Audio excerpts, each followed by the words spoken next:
Together, let's embark on a scientific exploration of yoga, where you are the scientist, your heart is the laboratory, and you are the outcome. Welcome to Meditate with Daaji. This week we will continue to put questions to Daaji. We have been receiving lots of questions from the viewers, and we have attempted to put similar questions together and put them in front of Daaji. Let's all try and make use of the wisdom and guidance of Daaji as he answers these very common questions that come to all of us. So let's start the question-answer session, and after that, like always, we will meditate with Daaji. The first question for Daaji is, Daaji, how can we balance spiritual life and our career? And also, how can we impact climate change from a spiritual perspective?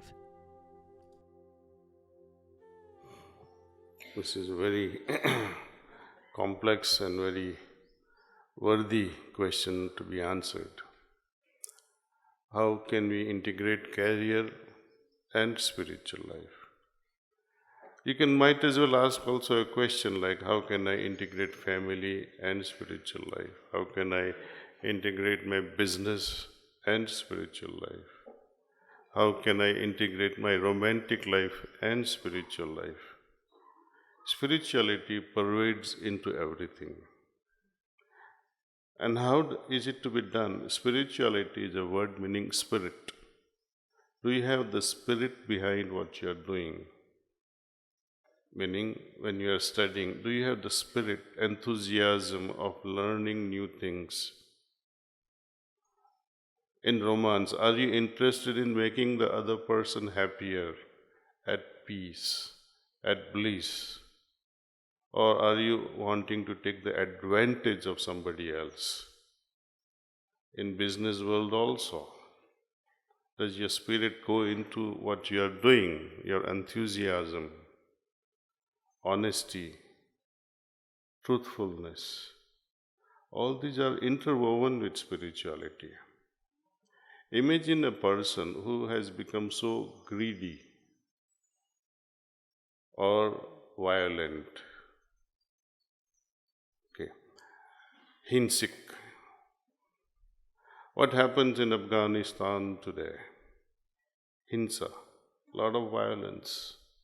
At a physical level, at a mental level, at emotional level, there is torture everywhere. How can you flourish in a violent atmosphere? How can you remain happy?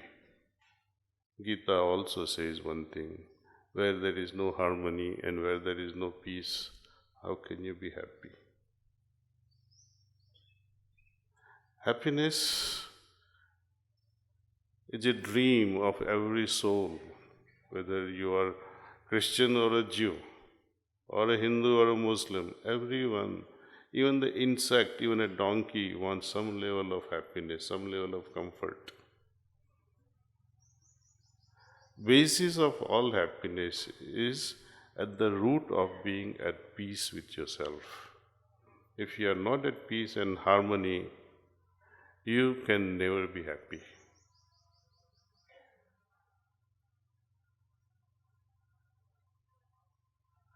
Take for example, when we talk of yama and niyama. Yama means to kill all that is weak side of my life.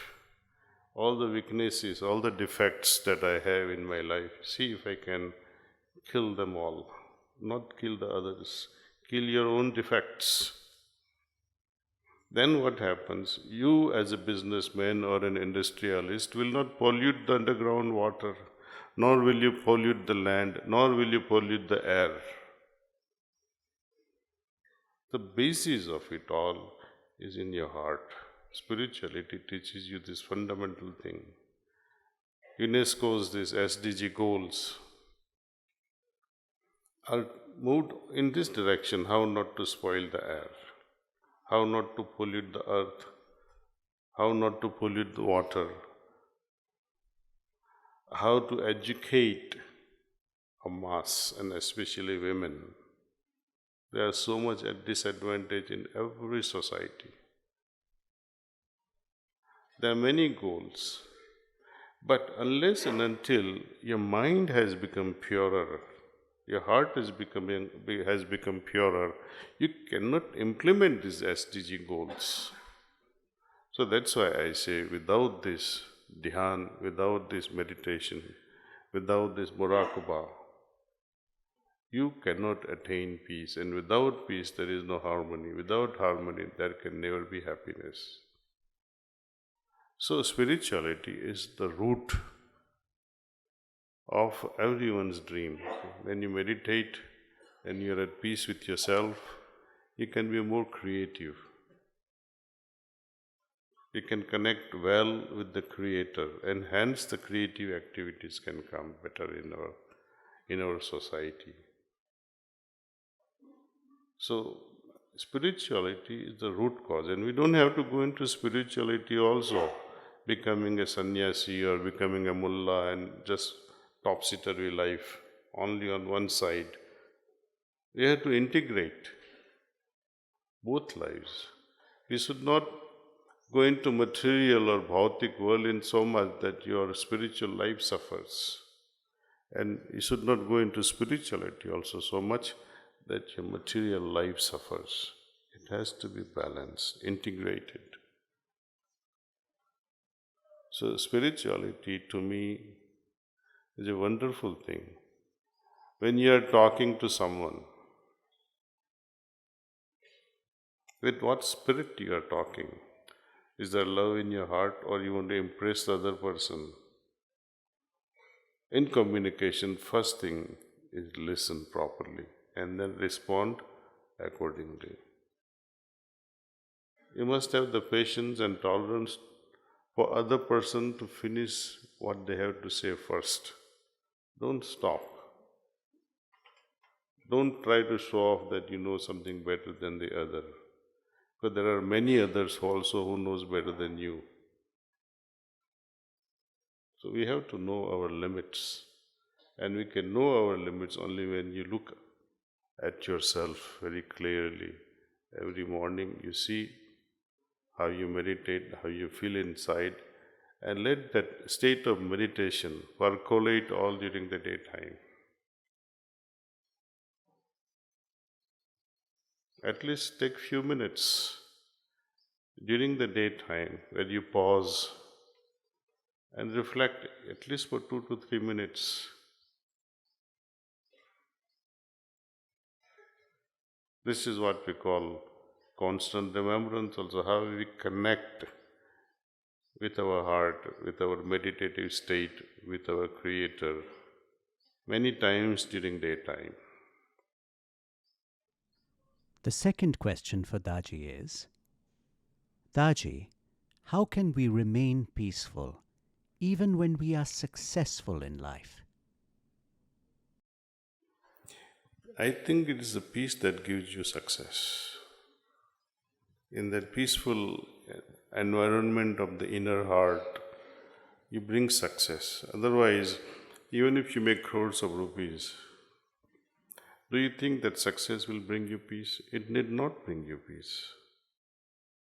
You'll be more disturbed how to preserve this later on, see, how not to lose this. You'll be more worried about it, and how can you have peace? Peace has nothing to do whatsoever with success in life. I've seen many very, very wealthy people. In the outer sense, of course, we feel they have made it, they are very successful, but their family life is ruined. How can you have peace when your son is a drug addict? How can you be at peace when your daughter says, I have become lesbian? So what has become of success? The next question for Daaji is, Daaji, sometimes we are confused between our mind and our heart. What should one do in such situations? Well, if the confusion is not because of the heart or not because of the mind, the logic. The confusion is you don't want to follow the right thing. Heart बोलते नहीं इन दिल की आवाज सुनो. Why? Because it never misguides you. Never, ever. But whenever the heart speaks, don't do this, this is wrong. We put a stone on our heart and say, "Tu chup ho ja, band kar ab teri baat." And we keep on putting more and more stones on our heart, and in the process, we ourselves become stones. Stone-hearted individuals. How to listen to heart? It's very easy. Even a small child running around with a bottle of milk, when he drops it on the ground, understands that I have done something wrong or something wrong has happened. How can adults not understand when they do something wrong? We don't want to listen deliberately. Confusion is not because of the mind or the heart. Confusion is because our wish, our ego drives us in one particular direction. That's why in heartfulness way, we try to clean ourselves and prioritize what is important in life. Once we understand what is important in life, it becomes easier for us to follow the heart. Heart follows the natural rhythm. Let me explain to you how this happens. You try and understand when unnatural thing happens. You are looking, you are listening. Looking or seeing is very natural to most of us. Listening also, hearing is also very natural for all of us. But what if your eyes becomes blurry and you have blurred vision? Or when you stop hearing properly and you say, "What happened? Let me unclog my ears." Whenever natural things are happening, you don't become aware. There is no signals from inside that, "Oh, I'm seeing properly, congratulations." You don't feel that moment. When you're hearing properly, you don't congratulate yourself and say, "Sabas, aaj dang se sun rahe ho aaj." Moment you do, moment something goes wrong, the heart tells you it is not right. More we listen to the heart, more it will speak clearly. Lesser we listen to the heart, its voice will become lesser and lesser. The day will come, heart will not give you any more signals because you have not listened. That's the day you have become Rakshas or a stone-hearted person. So it's very easy to understand the difference between the voice of the heart or the voice of the conscience and voice of the mind. Now, let's all meditate with Daaji. You all know how to meditate, and perhaps some of you do not really know how to meditate and joining us for the first time. This is how we meditate. Heartfulness way of meditation. It's very simple. Feel relaxed. Remove all the distractions if you might have. Something like phones. And focus on the presence of divine light in our heart. think that this divine light is attracting your attention inward, and retain this thought as long as you can. If by chance you happen to move away from this noble idea, when you're overwhelmed by so many thoughts, just remind yourself that right now I am meditating on the presence of divine light.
That's all. Please make a note of how you felt. Let's write our observations.